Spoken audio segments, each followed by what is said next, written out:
చూడండి, లేట్ చేయకుండా పదము. ఏబు గ్రంథము 41వ అధ్యాయము మొట్టమొదటి మాటగా మరొకసారి చెప్తాను చూడండి. నీవు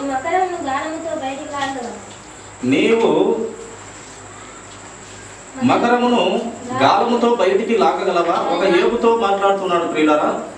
దేవుడు ఏబుతో మాట్లాడుతూ ఉన్నాడు. ఇది చాలా ఇంపార్టెంట్, తెలుసుకోవాల్సినటువంటి గొప్ప జీవి. ఇది అంత జీవి అయితే కాదు, చాలా ప్రత్యేకంగా శక్తి కలిగిన జీవి. ఇది దేవుడు ఎందుకు ఈ గ్రంథంలో వ్రాయించినాడో మనము తెలుసుకునే ప్రయత్నం చేయాలి ప్రతి ఒక్కరం కూడా. ఎందుకంటే ప్రతి వాక్యము దేవుడు లేఖనాలకు జీవం పోయేటకు, ఆ సత్యాన్ని వెలుగులోకి రానికి లేఖనము ఆయన వ్రాయిస్తూ వచ్చినాడు. అందాక నేను అనుకున్నాం, ఒక్క లేఖన భాగం తీసి పక్కన పెట్టినా ఈ గ్రంథము మనము సంపూర్ణంగా చదివిన వారం అయితే కాకుండా పోతాం. అందుక ప్రతి లేఖనము, ప్రతి వచనము ముఖ్యమే క్రైస్తవుడికి, క్రీస్తును ధరించుకున్న బిడ్డలకి ప్రియుల. నువ్వు మకరమును గాలంతో బయటికి లాగగలవా? దాని నాలుకను తాడు వేసి లాగగలవా? ఇది దేవుడు తయారు చేసినటువంటి గొప్పది ప్రియులారా. చూడండి, ఇంకా చాలా విషయాలు గ్రంథం అంతా కూడా అది రాయిస్తూ వచ్చినాడు. ఇంకా అలాగే ప్రతి వచనము చదువుకుంటూ వస్తాను. రిఫరెన్స్ 41వ అధ్యాయం కొనామందులు 34వ వచనం నుంచి చదువుకుంటూ వస్తాను. చూడండి, నీవు దాని ముక్కు గుండా సూత్రము వేయగలవా? దాని దవడకు గాలము ఎక్కింపగలవా? మనము దాని ముక్కు గుండా సూత్రం వేయడం కానీ, దాని నాలుకకు గాలం వేయడం కానీ ఎవరి తరం కాదు. ఏబుకు చెప్తూ ఉన్నాడు దేవుడు, సాక్షాత్తుగా దేవుడు తెలియపరుస్తూ ఉన్నాడు ఇలా. ఆ జీవి గురించి చక్కగా వ్రాయిస్తూ వచ్చినాడు దేవుడు. దాని దవడకు గాలము ఎక్కించగలవా? అది నీతో విన్నపములు చేయునా? అది విన్నపములు కూడా ఒక మనిషితో చేయదంట. మృదువైన మాటలు నీతో పలుకునాది. అది మృదువైన మాటలు కూడా పలుకుదంట. ఆ జీవి చాలా శక్తివంతమైంది. ఇది ఎప్పుడు కూడా నేను కూడా రక్షణలోకి వచ్చిన నుంచి ఏ యొక్క కోడికలలో కానీ, ఆరాధనలో కానీ, ఏ ప్రాంతంలో కానీ దీని గురించి నేను వినలేదు. కనుక కొద్దిగా మనము ధ్యానించడానికి ట్రై చేద్దామని పరిశుద్ధాత్మ దేవుడు ప్రేరణ ద్వారా కొంచెం మనం చదువుకుంటున్నాం. అది నీతో విన్నపములు చేయనా? మృదువైన మాటలు నీతో పలుకునా? నీవు శాశ్వతముగా దానిని దాసునిగా చేసుకొనున్నట్లు అది నీతో నిబంధన చేయునా? శాశ్వతంగా ఆ యొక్క హిబ్రూ భాషలో లెవియోథాన్ అని పిలుస్తారు దాన్ని. దేవుడు మాట్లాడినటువంటి భాష హిబ్రూ భాష లేదా గ్రీకు భాషలో దీనికి పేరేంది? లెవియోథాన్. ఇది చాలా శక్తివంతమైనటువంటి జీవి. మనకు తెలుగు బైబుల్లో ఆ యొక్క భాష నుండి మనకు అనువదించిన పదం ఏంటంటే మకరము. మకరము అనగా మొసలి. మొసలి అనగా మనం చూసి ఉంటాం. అది ఇట్లా నోరు తెలిస్తే అది చేయి తినేస్తుంది. ఏనుగులు సైతం బంధించి అది లాక్కోలేదంట. బయటకు వచ్చే మళ్ళీ కుక్కలతో, ఇలోక సమతగా కుక్కలతో భంగపడుతుందంట కదా. నీటిలో ఉన్నంతసేపు అది చాలా శక్తివంతంగా ఉంటుంది. కానీ దేవుడు రాయించిన ఈ శక్తివంతమైన జీవి, ఈ లెవియోథాన్ అనబడిన జీవి, ఇది నిజంగా మొసలేనా లేకంటే మొసలిని మించిన గొప్పది అని మనము లేఖను చూస్తాం. నీవు ఒక పిట్టతో ఆటలాడునట్టు దానితో ఆటలాడదవా? నీవు కన్యకులు ఆడుకున్నట్టుకై దానిని కట్టి వేసేదవా? మన కన్యకులు ఉంటారంట కదా, భార్యలు కానీ, చెలికత్తెలు కానీ, అనగా వీరాలు. దాన్ని ఒక సరదాగా ఒక పిట్టతో ఆడుకున్నట్టు, లేక నీ భార్యకు సరదాగా దాన్ని తెచ్చి ఇచ్చినట్టుగా నీవు అలా చేయగలవా అంటూ దేవుడు ఈ యొక్క ఏబుతో మాట్లాడుతూ ఉన్నాడు. పిల్లల ఇది చాలా జాగ్రత్తగా వినండి పిల్లలారా. మీరు ముఖ్యంగా శ్రద్ధ పెట్టి వినాలి. ఏంది చెప్తున్నటువంటి మాట గ్రంథంలో ఇది ఉందా లేదా, ఏంది ఈ గొప్పతనం, ఈ జీవి అనేది చాలా గొప్పదైన వాక్యము, అంశం ఇది. ఈ కన్యకలు ఆడుకున్నట్టుగా దాన్ని కట్టి వేసేదవా? చూడండి, ఇంకా బెస్తవారు దానితో వ్యాపారము చేయుదురా? వారు దానిని తునకలు చేసి వర్తకులతో వ్యాపారము చేయుదురా?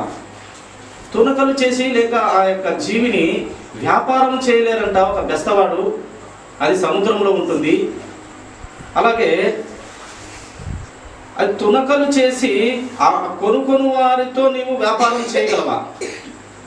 తునకలు చేసి వ్యాపారం చేయగలవా, దాన్ని అమ్మగలవా అని బెస్తవారిని ఉద్దేశించి యోగుకు చెప్తూ ఉన్నాడు ప్రియులారా. దాని శక్తిని తెలియపరుస్తున్నాడు దేవుడు. గమనించాలి బాగా. దాని ఒంటి నిండా ఇనుప శూలములు గుచ్చగలవా. ఆ యొక్క జీవెంట ఒంటి నిండా శూలం తీసుకొని ఒంటి నిండా గుచ్చినా కూడా నువ్వు గుచ్చగలవా? అది సాధ్యం కాదు. గుచ్చగలవా? దాని తల నిండా చేపలుగులు గుచ్చగలవా? చేప పులుసు లాంటి దానికి నువ్వు వేయగలవా? దానిని నువ్వు బంధించగలవా? దాని మీద నీ చెయ్యి వేసి చూడుము, దానితో కలుగు పోరు నీవు జ్ఞాపకం చేసుకొనిన ఎడల నీవు మరలా లావు చేయకుందు. పొరపాట దాని జోలికి పోతే వద్దురా నాయన జీవి గురించి. దేవుడు ఎందుకు పుట్టించినాడు జీవిని అనిపిస్తుందంట. అంత శక్తి గలది ప్రియులారా. అన్ని జీవుల్లో కన్నా చాలా శక్తి గలది. ముఖ్యంగా మనిషి కన్నా చాలా శక్తి గలదని వ్రాయబడుతూ వచ్చింది. కానీ చివరిలో కొన్ని మాటలు మనము ఆ మర్మాలు మనం తెలుసుకుందామండి. వాక్యముతో తెలుసుకుందాము. జ్ఞాపకము చేసుకుని ఎడల నీవు మరలా దానిని చేయకుందు. పొరపాటున దాని సహవాసం చేస్తే ఇంకా దాని జోలికి పోవడం అంత శక్తివంతమైనది ఈ యొక్క జీవి. ఏది దాని పేరు చెప్పాలి మీరు పిల్లలు. లెవియతాను ఇబ్రూలోని వ్రాయబడింది. తెలుగులో ఆ ఇబ్రూ భాషలో నుండి తెలుగులోకి వ్రాయబడిన పదం మకరము. మకరం అనగా మొసలి. ఈ ముసలి ఈ లోక సమూహంలో మనం చూస్తున్నటువంటి ముసలా లేకుండా ఇది వేరేది అనేది మనము ఈ లేఖన భాగంలో తెలుసుకోవాలి. చూడండి, దాన్ని చూసినప్పుడు మనుషులు దానిని వశపరుచుకుందుమన్న ఆశ విడిచేదరు. దాన్ని చూస్తే దాన్ని వశం చేసుకోవాలన్న ఆశ మనిషి వదిలేస్తాడంట. అంత శక్తి కలది. చూడండి, మనిషి ఒక సింహాన్ని కూర్చోమంటే కూర్చోగలదు, లేమంటే లేయగలదు. ఒక పులి కానీ, జిరాఫీ కానీ, జింక కానీ ప్రతి జీవిని మనిషి చేతికి అప్పగింపబడి ఎలా చెప్తే అలా చేయగలం. మనిషి చెప్పినట్టు చేయగలుగుతూ ఉంది ప్రతి జీవి కూడా. కానీ ఈ ఒక్క జీవి నీతో సాధ్యం కాదు అని దేవుడు రాయిస్తూ వచ్చినాడు. గుర్తుపెట్టుకోవాలి పిల్లలు. ఎప్పుడన్నా నేను అడుగుతా, ఏంది చెప్పినా నేను మీకోసం చెప్తాను. ఏం చెప్పిన ఆ రోజు వాక్యము ఏంది ఆ జీవి అనేది కొంచెం ఆలోచన చేయండి. పిల్లలు అయినప్పటికీ వాళ్ళు పెద్ద అయినాక ఆ త్రోవ మర్చికి వస్తున్నారు. నాకు కూడా చాలా నాట్లు చిన్నప్పుడు చేసిన పొరపాట్లు అన్నీ గుర్తుకు వస్తూ ఉంటాయి. తప్పులు దిద్దుకుంటూ ఉంటాం అన్నమాట. అలా చూడండి, మనుషులు దానిని వశం చేసుకుందరన్న ఆశ విడిచెదరు. కానీ పొడ చూసిన మాత్రము చేతనే ఎవరికైనా గుండెలు అలిసిపోవును కదా. దానికి ఒక పొడ ఉంటుందంట. అది చూస్తే గుండెలు అలిసిపోతాయంట, గుండెలు కూడా పగిలిపోతాయంట. అలాంటి జీవిని గ్రంథంలో ఈ జీవిని దేవుడు చాలా గొప్పగా తయారు చేసినట్టు. దేవుడు తయారు చేసినటువంటి జీవి ఏ లేఖనంలో ఏ ఉంది కదా, రామాయణం కానీ పురాణాలు కానీ ఇలాంటి వాళ్ళ సంబంధమైనటువంటి దైవిక బుక్కులు ఉన్నాయి కదా, ఏ దాంట్లో ఈ జీవి గురించి రాయబడలేదు. కానీ ఒక్క బైబిల్ గ్రంథంలోనే దేవుడు రాయిస్తూ వచ్చినాడు. ఆ ఆలోచన తెలియపరుస్తూ వచ్చినాడు యోబుకి ప్రియుల. దాని రేపటికైనాను తెగింపగల సూర్యుడు లేడు. ఆ జీవెంట వస్తే దాన్ని కొంచెము మన పిల్ల చేపలు చేస్తాం కదా, పక్కన నుంచి గెల్లడం కొట్టడం, దాన్ని అట శనుకోవడం అంటూ కుదరదంట. రేపుటికి అంటే శనుకోవడం పిల్లలు చేస్తుంటారు కదా, మేము శనుకుంటారు కదా బాగా. అలా రేపటికైనాను శనుకోవడం కానీ తెగింపగల సూర్యుడు లేడు. అట్లుండగా నా ఎదుట ఎవడు నిలవగలడు. అలాంటి దాన్ని తయారు చేసినాడు దేవుడు. అది అలా తయారు చేసినాను, మీరు దాని జోలికే పోలేవు. దాన్ని తయారు చేసిన దేవుడు ఇంకెంత శక్తిమంతుడు. నా జోలికి నీవు రాగలవా అంటున్నాను. అందుకే దేవుడు ఒక గొప్ప మాట అన్నారు సొలొమోను రాజుతో, అయ్యా నీకు బంగారుతో నేను మందిరం కడతాను. నేను గొప్పవాణి అని చెప్పలేదు, కానీ బంగారుతో నా ప్రేమను బట్టి నీకు బంగారుతో కట్టాలని చెప్పినప్పుడు, దావీదు చెప్పినప్పుడు, నీవైతే కట్టబోతున్నాయినా నీ కుమారుడు కడతాడు, అవకాశం ఇస్తాను, నీవు సమస్తము సమకూర్చుకుంటే కూర్చుకో, కానీ నీవైతే కట్టడానికి లేదని చెప్పి బంగారుతో కట్టినాడు. బంగారుతో కట్టిన ఏమన్నాడు దేవుడు అంటే, దాంట్లో నేను నిలవగలను, దాంట్లో నన్ను ఉంచలేవు. నీ హృదయంలో అయితే నన్ను చేర్చుకోగలవేమో, కానీ నాకు ఎంతలో మందిరం కట్టినా ఆయనకు స్థలం చాలదంట ప్రియుల అని దేవుడు చెప్తున్నాడు. ఇలాంటిది నేను తయారు చేసినాను, నీవు దీనినే ఈ యొక్క మహా సముద్రపు రాక్షసి అయినా, లెవియతానైనా, మకరం అనబడిన రాహావని పిలువబడింది, దీని జోలికి పోయేవాడు లేడు. ఎవరైనా దాని ముందు నిలవగలరా? ఆ తయారు చేసిన వ్యక్తి నేను. దాని ముందే నీవు నిలవలేకుంటే నా ముందు నీవు నిలవగలడని ప్రభువు చెప్తూ ఉన్నాడు యోబు గారికి. నేను తిరిగి ఇయ్యవలసి ఉండున్నట్లు నాకెవడైనను ఏమైనను చెప్పున ఆకాశ వైశాల్యమంతటి క్రింద నున్నదంతయు నాదే కదా, సమస్తం నాదే, ఆకాశం కింద ఉన్న సమస్తము నాదేనా, నాకు మీరు ఎవరు ఇవ్వగలరు, సమస్తము నేను మీకు ఇచ్చేది, మీరు ఇస్తే నేను తీసుకుంటానా అన్నట్టు. ఎప్పుడు యొక్క సొలొమోను రాజు బంగారు ఇల్లు కడితే నువ్వు ఇచ్చే నేను తీసుకుంటానా అని ఆయన చెప్పినాడు. దేవుడు అంత శక్తిమంతుడు. ఒక బంగారుతో కట్టిస్తే ఆయనను దాంట్లో పెట్టలేము. చాలా విస్తారమైన ప్రపంచమంతా కూడా పెద్దదిగా చేసి ఆయనను దీంట్లో ఉండు ప్రభు అంటే ఆయన ఆకాశ వికాస చాలా గొప్పవే. మండలాలు నక్షత్ర మండలము, వాయుమండలము, సూర్యుడు, చంద్రుడు, ఏ మండలంలో కూడా ఆయన పట్టజాలడు. అందుకే నేను పట్టజాలని దేవుడు నన్ను చెప్పినటువంటి దేవుడు పేరు. దాని అవయములను గురించి అయినను, దాని మహాబలమును గూర్చి అయినను, దాని చక్కని తీరును గూర్చి అయినను పలుకగా మౌనంగా ఉండును. అది మౌనంగా ఉంటుంది అంటాను ప్రియులారా. దాని బలం గురించి చెప్పినా, దాని చక్కని తీరును బట్టి మాట్లాడినా కూడా అది మౌనంగా ఉంటుందంట. ఎవడైనా దానిపై కవచమును లాగి వేయగలడ. దాని మీద ఒక కవచం ఉంటుందంట, దానిని లాగగలడా? దాని 2 దవడల నడుమికి ఎవడైనా రాగలడా? అది దాని దవడలు ఉంటాయంట. నోరు తెరిచినప్పుడు చాలా పెద్దది. ఇది కిలోమీటర్లు దూరంగా ఉంటుందని బైబిల్ పండితులు చెప్తున్నారు. చాలా పెద్దది. సముద్రమే దాని ఏటుకు కదిలించబడుతుందంట. ఎవడైనాను దాని కవచమును లాగివేయగలడా? దాని 2 దవడల నడుమికి ఎవడైనాను రాగలడు. దాని దవడలకి, దాని నోరు తెరిస్తే దాని దవడలకి పోనీకి ఎవరు సాధన చేయలేడంట. దాని ముఖదారములను తెరవగలవాడేవాడు. దాని ముఖదారములు అంట ఇక తెరిస్తే ఎవరు తెరవగలడు. దాని పళ్ళ చుట్టూ భయంకరములు కలవు. దాని పళ్ళ వరుస చూస్తే గుండె వేసేస్తామంట. భయంకరంగా ఉంటుందంట దాని పళ్ళ వరుస. అసలు ఈ జీవి దేవుడు ఎందుకు తయారు చేసినాడు? ఇంత గొప్ప జీవి, మనిషి భయపడే జీవి ఇదే అంట ప్రియుల. అన్ని జంతువులు, అన్ని క్రూర మృగాలు మనిషికి లోబడతాయి, భయపడతాయి. కానీ ఇది ఒక్కటి దేవునికి తప్పితే ఇంకా ఏ నరమాత్రునికి భయపడదు, లోబడదు. దాన్ని చెరుకునేవాడు ఎవడు అని గ్రంథము దేవుడే తెలియపరుస్తున్న గొప్ప మాటలు ప్రియుల.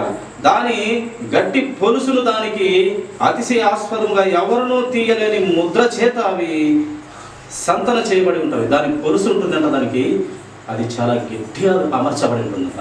ఎవరు దాన్ని పోయలేరు. అందుకే ఇందాక దానిని పోయగలరా, అమ్మగలరా? బెస్తవాడు సైతం ఎవరికైనా వర్తకులకు అమ్మగలరా అని రాయిస్తూ వచ్చినారు. అవి ఒకదానితో ఒకటి అత్తుకొని ఉన్నవి. వాటి మధ్యన గాలి ఏమాత్రము చొరదంట. మనకి నోరు తెలిస్తే గాలి పోతుంది. కానీ దానికి ఉన్నట్టు దానికి అమర్చబడినటువంటి ఆ యొక్క మెటల్స్, ఆ యొక్క దేవుడు అమర్చిన ఆ యొక్క ఏ దానితో అమర్చినాడంటే అది చెప్పినాడు గ్రంథంలో. ఆ మెటలు ఇంకా గాలిలో దూరంత చిక్కగా గట్టిగా ఉంటుందంట పిల్ల. ఒకదానితో ఒకటి అతుకోబడి ఉన్నవి, వేదింపుక శక్యము కాకుండా అవి ఒకదానితో ఒకటి కలిసి ఉన్నవి. ఎంత దిట్టముగా ఉంటాయంట. అది తుమ్మగా అంట. ఆ జీవి తుమ్మితే ఏమవుతుందంట? నేను చెప్ప చూడు, నేను మళ్ళీ చెప్పాలి. ఆ జీవి తుమ్మితే వెలుగు ప్రకాశిస్తుంది. అది తుమ్మితే అంట మనకేమవుతుంది? తుమ్మితే మనకు, నేను చెప్పింది దానికి, మనకు సుమారుగా ఇంత సీవిడి, ఇంత జోళ్ళు బయటపడుతుంది. కానీ అది విన తుమ్మితే ఒక అగ్ని జ్వాలకు భయంకరంగా వస్తాయంట. అలాంటి జీవి గురించి దేవుడు తెలియపరుస్తూ ఉన్నాడు. దాని కన్నులు ఉదయకాలపు కనుడెప్పల వలె ఉన్నవి. దాని నోట నుండి జ్వాలలు బయలుదేరును, అగ్ని కణములు దాని నుండి లేచును. అగ్ని కణాలు మనం ఏడన్నా సెల్మెంట్ వేసుకుంటే ఒక పరికి ఏదో మంట వేస్తారు కదా, లోక సంబంధమైన మంట, ఒకటి భోగి మంట అని బెత్త చేస్తారు కదా, అలాంటి మంటలు కాదంట, నిప్పులు లేచి వస్తాయంట. అలాంటి జీవి ప్రియులారా. అది చాలా నిజంగా ఈ జీవి గురించి మీరు మీ ఇంట్లో పెద్దలని, పిల్లలు మీరు చెప్తున్న మీకు అడగండి. ఏంది ఇది, దీని శక్తి ఏది, దీని పవర్ ఏది, దీని కెపాసిటీ ఏది, ఎందుకు దేవుడు దీన్ని పెట్టినాడు గ్రంథంలో, దాని ఆలోచన విధానం ఏది, ఎందుకు పెట్టాలి ఇంత భయంకరమైన జీవిని అని అడిగి తెలుసుకోవాలి ప్రియులారా. ఈ లేఖనము పరిశీలించమని దేవుడు తెలియపరుస్తూ ఉన్నారు. దాని నోట నుండి జ్వాలలు బయలుదేరును, అగ్ని కణములు దాని నుండి లేచును. ఉడుకుచున్న కాగు నుండి జమ్ము మంట మీద కాగుచున్న దానిలో నుండి పొగ లేచినట్లు దాని రాశిగా దాని ముక్కులలో నుంచి కూడా వేడి జమ్ములో మంటలో నుంచి వేడి వచ్చినట్టుగా వస్తుందంట. దాని నాసిక రంధ్రాల్లో కూడా విపరీతమైన వేడి, అది గట్టిగా కక్కినా కూడా దాంట్లో నుంచి మంటలే వస్తాయంట. అంత శక్తివంతమైనది దేవుడు రాయిపోతాడు. దాని ఊపిరి నిప్పులను రాజబెట్టును. దాని ఊపిరి అంటే నిప్పులు అలా ఊపిరి వదిలితే ఒక పారి తగలబడిపోతుందంట. అంత నిప్పులు వస్తాయి దాని రాజబెట్టును. దాని నోట నుండి జ్వాలలు బయలుదేరును. దాని మెడ బలమునకు స్థానము, దాని బలమంతా దాని మెడలో ఉంటుందంట. అంత శక్తి గలదిగా ఉంటుందంట ప్రియుల. దాని మీద దాని మెడ బలమునకు స్థానము,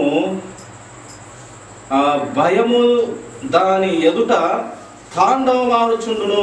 భయము లేని జీవి అంట ఇది. భయము లేదు నాకు అని తాండవం ఆడుతుంటుందంట ప్రియుల. ఏంది తాండవం అంటే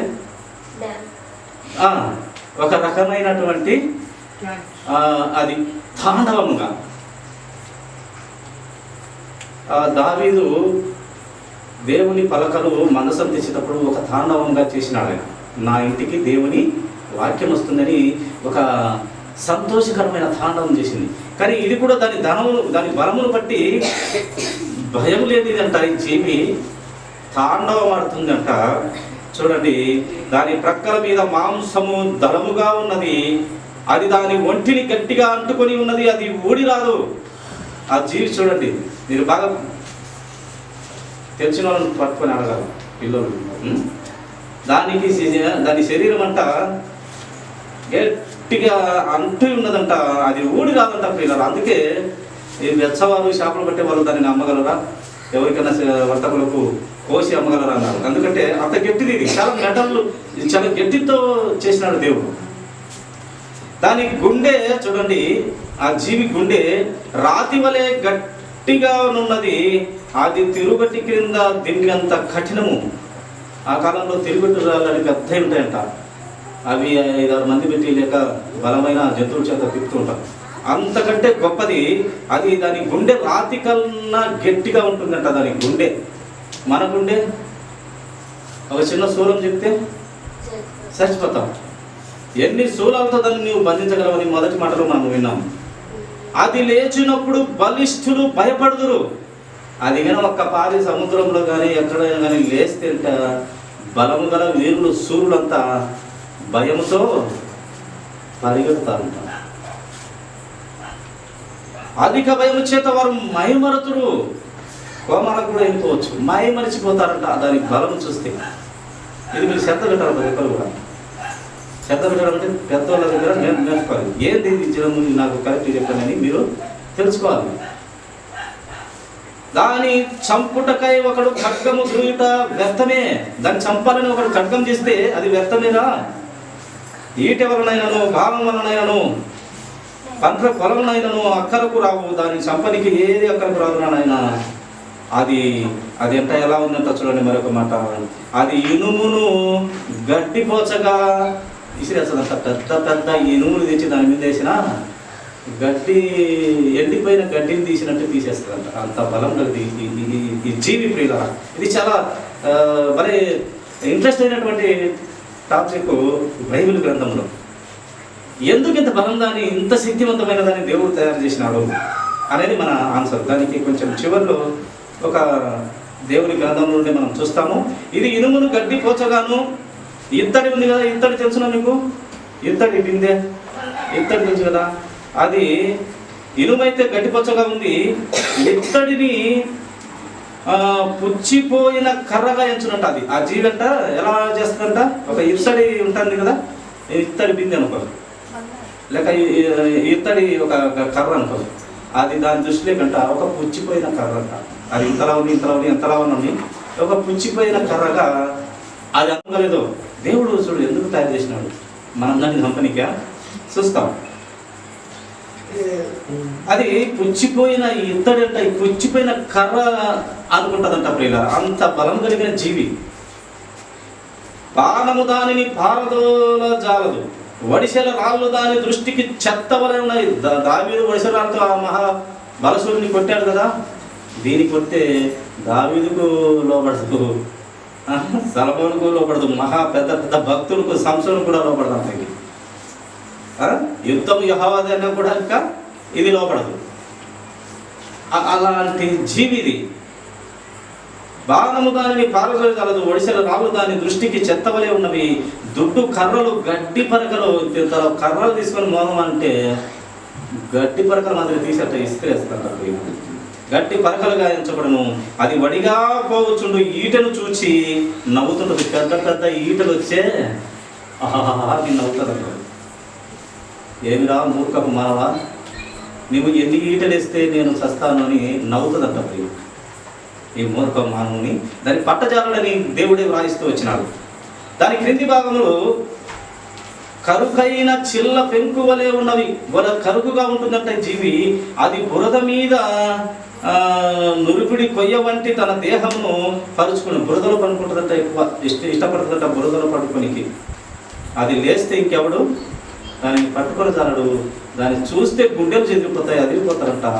ఇంచుమించుగా కోమలకి కూడా వెళ్ళిపోతారు, మరిచిపోతారంట. ఒక ఈ లోకంలో ఒక పాటలు పాడే సింగరు, ఆయన పేరు మైకేల్ జాక్సన్. ఆయన పాటలు పడతారంట. కొన్ని సంవత్సరాల కిందట ఆయన ఉండేవాడు. పాటలు పాడితే అక్కడ ఉన్న యవ్వన పిల్లలు జస్ట్ 16 అంటారు కదా, నా ఏజ్ ఎంతమంటే జస్ట్ 16, 16 లేక 20 లోపు అన్న వాళ్ళంతా అతను ఏమైనా పాట పాడితే మరిచి కోమలు కూడా వెళ్ళిపోయినారంట చాలామంది. అంత సింగర్ ఉంటాయి. కానీ ఇది కూడా ఇది దీన్ని చూసిన వాడు కూడా బెత్తరం కొట్టుకొని కోమాకి వెళ్తాడు. ఆడ చూస్తే సంతోషంలో కోమాకి వెళ్తాడు, దీన్ని చూస్తే బెత్తరం కొట్టుకొని కోమాలకు పోతాడు. అంత శక్తి కలిగిన జీవి దేవుడు గ్రంథంలో వ్రాయించినాడు. దేని ఉద్దేశంతో అయితే దేవుడు గ్రంథంలో వ్రాయించినాడు ఈ మాట. ఈ యొక్క బలమైన మృగమును కాగు మొసలునట్లు మహాసముద్రమును అది పొంగజేయును. మహాసముద్రాన్ని అంట ఎంత ఉంటుంది సముద్రము, చాలా లోతుల్లో ఉంటుంది. సముద్రాలు సైతము పొంగుతుందంట ఇది అట్లా కదిలితే. అంత శక్తి కలిగి. అందుకే మీకు తెలియాలని కొంచెం దేవుని ఈ శక్తి కలిగిన జీవి గురించి మాట్లాడాలని కొంచెం చిన్న ఆలోచనతో పిల్లలకు మీకు తెలియపరుస్తాను. మీరు మీ తల్లిదండ్రుల వద్ద, వాక్యం తెలిసిన వాళ్ళ వద్ద ఇంకా నేర్చుకోండి. ఏంది మాకు ఈ జీవి గురించి మాకు చెప్పండి. ఏంది దాని పరిస్థితి, ఏంది దాని కథ, ఎందుకు రాయించినాడు, ఏ ఉద్దేశంతో రాయించినాడు, ఏంది దాని పవర్ ఏంది, ఇంత బలం కలిగిన శక్తి కలిగిన మనసులు భయపడే జీవిని పుట్టించి మనకెందుకు ఇంత దళ చేసేలాగా దేవుడు రాయించినాడు అంటే కొన్ని మాటలు చూస్తాము. అది తాను నడిచిన త్రోవను తన వెనుక ప్రకాశింపజేయను. అది నడుచుకుంటూ పోతే వెనక ఏమొస్తుందంట, అగ్గి మాదిరి ప్రకాశిస్తూ ఉంటుందంట. అగ్గి చూచిన వారికి సముద్రము నెరసిన వెంట్రుకలుగా లేచును. అది భయము లేనిదిగా సృజింపబడినది. భూమి మీద దాని వంటిదేదీ లేదు. భయము లేనిదిగా అంట సృజింపబడింది. అర్థమవుతుందమ్మా? భయం లేదంట దానికి. సింహాన్ని చూసే మనం భయపడతాం, కానీ మనిషి కట్టడి చేసినాడు. కూర్చోమంటే కూర్చుంటుంది, లేమంటే లేస్తుంది. ఎట్లా లేస్తుందంటే ఆ సింహాన్ని బంధించి ఏం చేస్తారంటే ఒక కర్రకు కరెంటుతో దానికి ట్రీట్మెంట్ ఇస్తారు. ఆ కర్రకు కరెంట్ ఉంటుంది, తగిలించినప్పుడల్లా జర్రు ఉంటుంది. అప్పుడు ఏమైతుందంటే ఆ సింహం భయపడుతుంది. ఇంకా ఒట్టి కర్ర చూపించినా అది ఎట్ట చేయమంటే అట్లా చేస్తుంది. అలా మనిషి ప్రతి జీవిని లోపరుచుకున్నాడు. తెలంగాణలో సైతం ప్రతి జీవిని. కానీ ఇది లోపడేది కాదంట పిల్లగా, భయపడేది కాదంట, చాలా శక్తివంతమైనదంట. ఇది భయం లేనిదిగా సృజింపబడినది. భూమి మీద దాని వంటిది ఏమీ లేదు, దాని లాంటిది లేదంట. అంత శక్తి కలిగినటువంటి జీవి ఇది. అది గొప్ప వాటినన్నిటినీ తిరస్కరించును. గర్వించిన జంతువులన్నిటికీ అది రాజు. ఈ లోకంలో మన జాతీయ జంతువులలో రాజు ఏది నాయన? సింహమా? పులి అని చెప్పబడుతూ వచ్చింది. సింహం కూడా చెప్పబడుతూ వచ్చింది. సింహాన్ని మించింది కూడా ఒకటేదో ఉందండి, రాజు. ఇది జిరాఫీ కానీ ఏను కానీ పెద్ద బలము కలిగి పెద్దవి ఉన్నాయి, కానీ అది మాత్రమే సింహంగా ఎందుకు ఎంచబడిందంటే అది ఎంత సింహము తన కుటుంబాన్ని అనగా తనకు పుట్టిన సంతానాన్ని వదిలి పక్కకు వెళ్ళదంట. ఎందుకు రాజైందంటే తనకు పుట్టిన సంతానాన్ని వదిలి పక్కకు వెళ్ళే ఆలోచన సింహానికి ఉండదంట. ఇంకా మిగతాటి ఏదైనా పులి కానీ ఏదైనా విడిచిపెట్టి వెళ్ళిపోతాయంట, కానీ ఈ సింహము తన కుటుంబాన్ని కట్టుతుందంట, దిద్దుతుందంట. ఎవడు వచ్చినా అది ఇంకా దానికి బలము లేక వాడు వచ్చి శత్రువు వచ్చి సంపాదించింది, కానీ బలం ఉంటే దాని కుటుంబాన్ని కట్టుకుంటుందంట. అనగా దాని వంశపు పిల్లలను కాపాడుతుంది. ఆ దగ్గర దరిదాపుల్లో ఆడసింహం అయితే ఆ దరిదాపుల్లో తిరుగులాలు లేరంట. అందుకు అది రాజైంది. ఎందుకంటే కుటుంబాన్ని కట్టుకున్న సరి అయిన పద్ధతిలో కట్టుకున్నవాడు ప్రతివాడు మనిషిలో కూడా రాజే కనుక ఇది రాజైంది. ఇది రాజుకు ఈ లోక సమతపక్రమం దానికన్నా పెద్దది. అది గొప్ప వాటిని అన్నిటినీ తిరస్కరించుచు గర్వించిన జంతువులన్నిటిని ఏదైతే గర్విస్తుందో వాటిని అన్నిటికీ అది రాజు అని యోబుకు ఈ లెవియథాననే రాహాబు అనే ఈ యొక్క సముద్రపు రాక్షసి అనే మొసలిగా పిలువబడుతున్నటువంటి దీని శక్తి దేవుడు తెలియపరుస్తూ వచ్చినాడు. ప్రియుగా దాని శక్తిని తెలియపరుస్తూ వచ్చినాడు. చూడండి, అదే యోబు గ్రంథము 41 వచనము చూడండి, 11వ వచనం చూద్దాం. చూడండి, యోబు గ్రంథము 41:11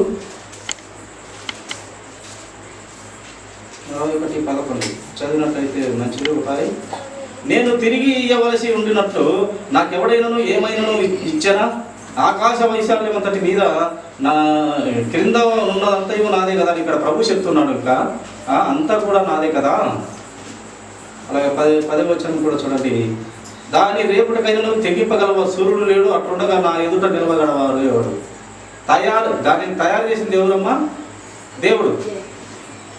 దాన్ని నేను తయారు చేస్తేనే దాని రూపము, దాన్ని చూస్తే నీ గుండెలు అదిరిపోతున్నాయి, కోమాలకి వెళ్ళిపోతున్నావు. దానిని తయారు చేసిన దేవునికి భయపడవా? ఇది లాజిక్. దేవుడు దానికున్న శక్తివంతుడంట, దానికే నీవు ఏమవుతుండయి ఇదవుతుంది. ఇంకా నాకు దానిని తయారు చేసిన దానిని ఇంకా నాకు నేను ఎంత భయపడాలి?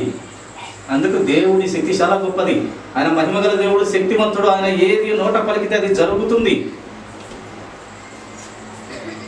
చూడండి, 41వ వచనం కూడా చూడండి, మాట చదువుకున్నాము. దాన్ని చూచినప్పుడు మనుషులు దానిని వశపరుచుకున్న ఆశలు చెదురు దాన్ని పొడ చూసిన ఎవరికైనా గుండెలు అవిసిపోవును కదా. గుండెలంతా అవిసిపోతాయంట ప్రియుల. అంత శక్తివంతులుగా దేవుడు ఈ గ్రంథంలో లెక్కిస్తూ వచ్చినాడు. చూడండి, ఈ యొక్క లేఖనము లెక్కిస్తూ దీన్ని ఎందుకు దేవుడు భూమి మీద పెట్టాడు ఇంత శక్తివంతమైన జీవిని కొన్ని మాటలు మనం చూసుకొని ముగించుకుందాము. అయిపోయినది కనుక ఓపిక పెట్టండి. యోబు 41 చూడండి, ఒక నిమిషం.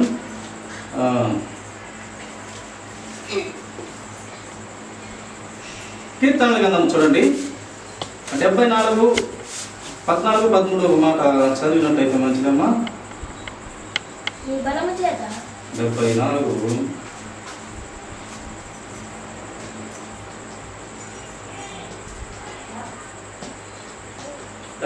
13 నుంచి చదువుదాం. నీ బలము చేత సముద్రమును పాయలుగా చేసితివి, జనములలో భూజంగముల శిరస్సులను నీవు పగులగొట్టితివి. మకరము యొక్క శిరస్సును నీవు ముక్కలుగా కొట్టితివి. ఇక్కడ మకరం అనగా చదువుకున్నటువంటి ఈ యొక్క లెవియథాన్, హీబ్రూ భాషలో ప్రాణించినటువంటి లెవియథాన్ అంటారు. ఇది చాలా ధైర్యం కలిగినటువంటి, ఇప్పుడు దాకా చదువుకున్న క్వాలిటీస్ అన్ని దీంట్లో ఉన్నాయి. దీన్ని ఏం చేసినాడంట దేవుడు? మళ్ళీ మకరము యొక్క శిరస్సును అనగా ఇదైతే ఎంతైతే వర్ణించి యోబుకు చెప్పినాడో దాని అంతా దేవుడు ఏం చేసినాడు? మకరము యొక్క శిరస్సును నీవు ముక్కలుగా కొట్టితివి, అరణ్యవాసులకు దానిని ఆహారంగా ఇచ్చితివి. అలాంటి ఇప్పుడు కాదుండేది, చాలా మనుషులు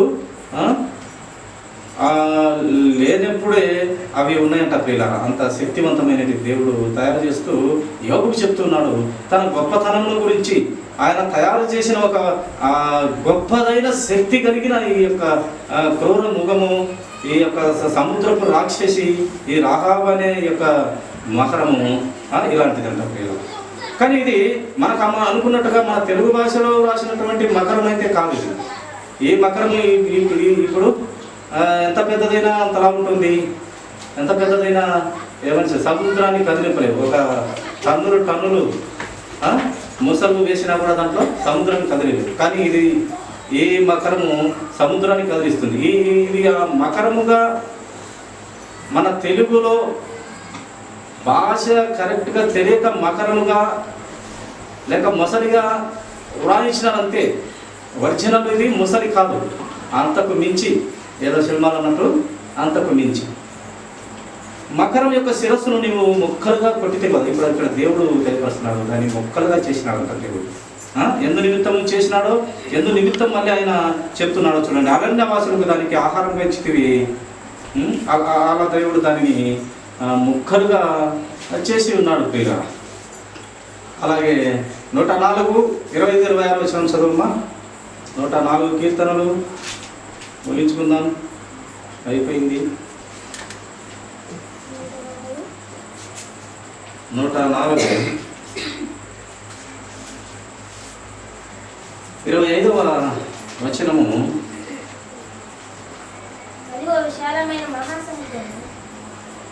అదిగో విశాలమైన మహాసముద్రము, అందులో లెక్కలేని జలసములు, దానిలో చిన్నవి పెద్దవి, అందులో ఓడలు నడుచుచున్నవి, దానిలో ఆటలాడుటకు నీవు నిర్మించిన మకరములు ఉన్నవి.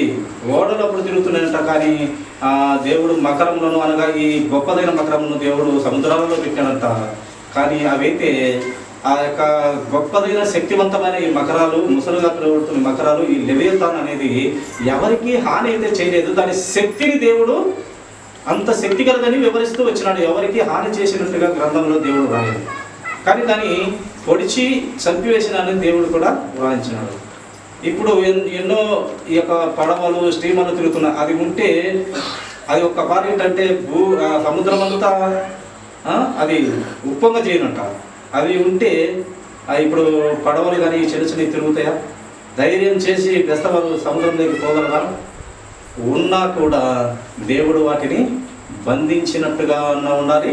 దేవుడు వాటిని బంధించినట్టుగా ఉండాలి, లేక వాటిని హంతం చేసినట్టుగా దేవుడు ఉండాలి. సరే, ఎందుకు ఈ యొక్క దీనిని తయారు చేసినాడు దేవుడు అంటే, దేవుడు ఏదైనా చేయగలిగిన సమర్థుడు, మరణం సైతం లేపగలిగిన సమర్థుడు, 4 రోజులు చచ్చిపోయి దాంట్లో ఉన్న లేపగలిగిన సమర్థుడు. ఆయనకు శక్తి ఇంత అంత కొంత అనేది లేదు అని తెలియపరిచి రుజువుపరిచి అంత గొప్పదాన్ని తయారు చేసి, మానవుడా నీవు దీన్ని నాశనం చేయలేవు, కానీ నీవు నాశనము చేయలేవు, కానీ నేను తయారు చేసిన దానిని నీవు అదిరి గుండెలు చెడిపోతున్నాయి నీకు, ఇంకా నాతో నువ్వు పెట్టుకొనగలవా? నన్ను లెక్క లేకుండా నీవు నీ ఆలోచనలకి నా వాక్యము రానియకుండా నువ్వు తిరుగుతున్నావే, ఎంత ధైర్యం రా నీకు? అంతే కదా. ఈ జీవికి మనకు గుండెలు అసిరిపోతాయి. దేవుడు అంతకన్నా శక్తివంతుడు, దాన్ని తయారు చేసిన దేవుడు. దీనికే భయపడుతున్నావురా? దాన్ని కూడా తయారు చేసిన సృష్టికర్తరా ఇక్కడ యోనా కంటే శ్రేష్ఠుడు, సొలొమోను కంటే శ్రేష్ఠుడు, దావీదు కంటే శ్రేష్ఠుడు, అందరి మహాభక్తుల కంటే శ్రేష్ఠుడు ఇక్కడ ఉన్నాడు. ఈయన గొప్పవాడు. ఎవరైన యేసుక్రీస్తు ప్రభువు. అది ఉండింటే మనము భూమి మీద లేక సముద్రాలలో బ్రతకలేదు. దాన్ని ఆయన పొడిచి చంపానని రాసినాడు. ప్లస్ ఇప్పుడు పడవలు అవి తిరుగుతుంటాయి, దాన్ని బంధించింది అంటాడు, లేకుంటే దాన్ని చంపేసినట్టుగా కూడా. ఇప్పుడు అవి అయితే లేవు. అంత బలం కలిగిన జీవిని బైబిల్ గ్రంథంలో దేవుడు రాయిస్తూ వచ్చినాడు. దీనికన్నా గొప్పవాడిని అని దేవుడు తెలియపరచడానికి దేవుడు ఈ గొప్పదైన ఈ సముద్ర రాక్షసిని కలిగేసినాడు. ఇది మీరు ఇంకా కూడా కొంచెం శ్రద్ధ పెట్టేటప్పుడు మీ తల్లిదండ్రులు బైబిల్ చదివేటప్పుడు తెలుసుకోండి. ఏంది అది చెప్పాలని మేము విన్నాము, ఏంది దాని కథ, దాని చరిత్ర, దాని పూర్వోత్తరాలు ఏంది, ఎందుకు దేవుడు కలిగేసినాడు, ఏ నిమిత్తము, ఎందుకు అనేది ఆలోచన రావాలి అందరికీ కూడా, నాకు కనుక. అంటే ఈ స్థితిలో దేవుడు ప్రతి జ్ఞానము మనుషులకు తెలియపరచనికి ఇలాంటివి దేవుడు తెలియపరుస్తూ వచ్చినాడు. దేవుడు అంట జ్ఞానం లేక నా ప్రజలు నశిస్తున్నారు అని చెప్పినాడు. కనుక ఆ జ్ఞానాన్ని పొందుకుందాము. వాక్య గ్రంథంలో, ఈ గ్రంథంలో అద్భుతమైన అమూల్యమైనటువంటి మాటలు ఎంత తోడితే అంత రత్నాల పుట్టంట. ఇది బంగారు గని అంట. ఏది అది? బంగారు గనే. ఎంత తవ్వితే అంత రత్నాల పుట్ట, ఎంత తవ్వుకుంటే అంత బంగారు దొరుకుతుందంట. ఏంటిది? బైబిల్ గ్రంథము. ఆయన జ్ఞానము ఎంత తవ్వుతే, ఎంత ఆలోచన చేస్తే అంత నీకు తెలియపరుస్తూ, నీకు నాకు అందరికీ తెలియపరిస్తే ఆయన సత్యం లేదు నీకు ఇప్పుడు చూపిస్తాడు. సత్యములాగా క్రీస్తు సారూప్యత మన అందరికీ దేవుడు ఇస్తాడు. కృపా దేవుడు మన అందరికీ దయచేయుగాక. అటు స్థితిలో మనం ఎదుగుగాక. దేవుడి వాక్యంతో కట్టబడి దిద్దబడి ప్రతిరోజు వాక్యంతో నేర్చుకుంటూ ముందుకెళ్దుగాక. ఈ కొద్ది మాటలు దేవుడు దీవించుగాక. తలలో చిన్న ప్రార్థనతో ముగించుకున్నాము.